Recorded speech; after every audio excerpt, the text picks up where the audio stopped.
सावित्रीबाई फुले पुणे विद्यापीठाच्या आवारात गांजा सापडल्याचा आरोप करण्यात आलाय।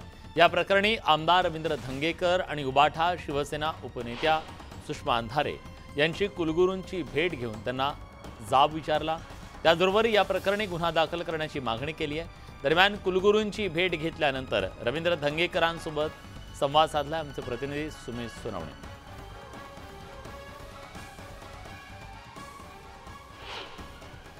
पुणे विद्यापीठामध्ये जो गांजा सापडलाय त्या गांजा सापडल्यानंतर अद्याप त्याच्यावर गुन्हा दाखल झाला नाही। भाऊ, काय चर्चा झाली होती कुलगुरूंसोबत?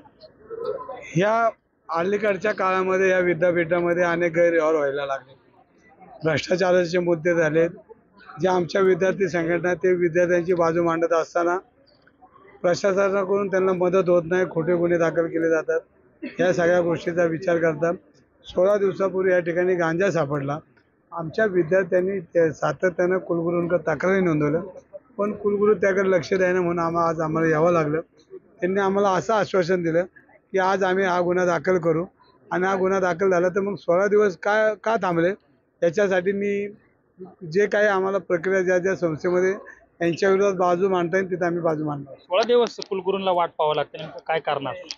मी त्यांना हे सांगितलं की हे पुणे शहर आहे, या विद्येच्या माहेरघरामध्ये तुम्ही ज्या खुर्चीवर बसलाय त्या खुर्चीला न्याय द्यायचा प्रयत्न केला, पण 16 दिवस का थांबता? कोणाचं प्रेशर आहे? कोण तुम्हाला त्रास देत आहे? या सगळ्या गोष्टीचा विचार आता पोलीस तपासामध्ये सगळं कळेल। पोलिसांना बी विनंती करणार आहे की 16 दिवस का लागले कुलगुरूंना त्याची चौकशी झाली। पोलिसांकडून काय सांगण्यात आलं? पोलिसांनी आज त्यांच्यावर गुन्हा दाखल झाल्यानंतर मी उद्या बसणार आहे आणि पीआयशी काय बोलतायत ते बोलून मी पुढे बोलू। आंदोलनाला बसणार आहे का? आंदोलन उद्या काय निर्णय होतो तो बघू, नाही तर लोकशाही शेवटी आपल्याला रस्त्यावर, आपलं कामच रस्त्यावरचं काम आहे, कामच रस्त्यावरचं असं म्हणून त्यांनी जर गुन्हा दाखल केला नाही तर मात्र मी आंदोलनाला बसणार अशी भूमिका रवींद्र धंगेकर यांनी मांडली। कॅमेरा पर्सन दीपक सोनसह सुमित सोनवणे, न्यूज 18 लोकमत, पुणे।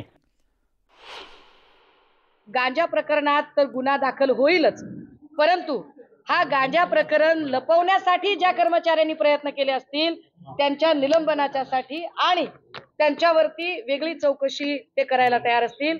जर ती वेगळी चौकशी होणार नसेल तर आम्हाला येत्या अधिवेशनामध्ये त्यावर चर्चा घडवून आणावी लागेल।